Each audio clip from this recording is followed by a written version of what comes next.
Welcome to our Dawn of Discovery series of tutorials.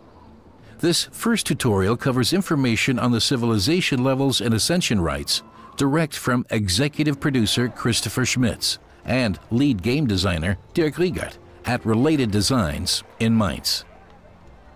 Our first question goes to Christopher Schmitz.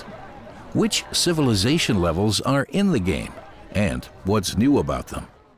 In Anno 1404 we have the 4 civilization levels. We start with the peasants. When you enter the game, and very quickly you can go up to the citizens, then to the patricians. In the end you have the noblemen, where you can build the imperial cathedral.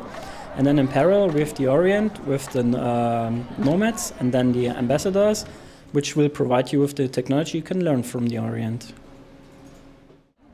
Okay, but haven't you missed one out? What about the newly implemented beggars? What role do they play, and how will they influence the game? To find out more, we ask Dirk Riegert. The beggars are a special civilization level. The player has no direct control over the beggars, but as the city becomes bigger and bigger, more and more beggars will arrive with ships and try to enter the city. The player has the possibility to reject the beggars, then they will become outlaws, and the player has to fight them as they attack his building sites. On the other hand, the player has a possibility to grant them begging rights, and then they will beg on the streets, or the player will build hospitals for the beggars and will become well known for his charity. And last but not least, what does one have to know about ascension rights? Christopher Schmitz, the man in the know, answers.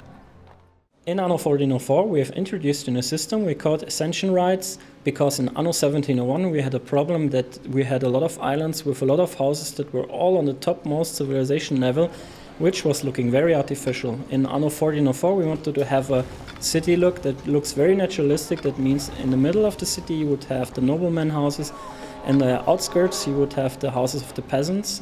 That makes the city look believable, like a medieval town, and that's the purpose of the ascension rights. Not everyone can be a nobleman, but you don't need noble status to see our next tutorial. See you next time.